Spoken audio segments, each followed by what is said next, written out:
Agad na kumilos ang mga tauhan ng Biliran Provincial Mobile Force Company upang mailikas sa ligtas na lugar ang mga residenteng posibleng maapektuhan ng malakas na ulan at pagbaha.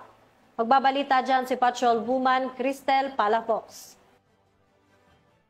Ay nanay sa katuparan ng mga tauhan ng Biliran Provincial Mobile Force Company ang preemptive evacuation sa mga residente ng Biliran at karating na lugar na labis na naapektuhan ng Bagyong Uwan nito lamang 8 at 9 ng Nobyembre taong kasalukuyan. Sa pamumuno ni Police Brigadier General Jason L. Capoy, Regional Director ng Police Regional Office 8 at sa pangunguna ng Biliran PMFC, katuwang ang MDRRMO, PCG, BFP sa naturang lugar, mabilis at alerto nilang naisagawa ang preemptive evacuation. Ang pinagsanib na pwersa at pagsisikap ng mga kapulisan at iba pang kawani ng gobyerno ay nagtiyak ng kaligtasan at seguridad ng mga apektadong pamilya sa pamamagitan ng maagang paglikas at pinatibay na kahandaan ng komunidad laban sa Bagyong Uwan. Layunin ng hakbang na ito na magbigay ng taus-pusong pagsiserbisyo para sa kaligtasan ng bawat mamamayan, lalo na sa panahon ng kalamidad. Palaging pinapalalahanan ang publiko na makipag-ugnayan sa mga kinaukulan kung kinakailangan ng agarang tulong at patuloy na makinig sa opisyal na abiso ng lokal na pamahalaan. Mula dito sa Eastern Visayas, ako ang inyong PNN correspondent, Patrol Woman Palafox, alagad ng batas, takataguyod ng Balitang Pulis.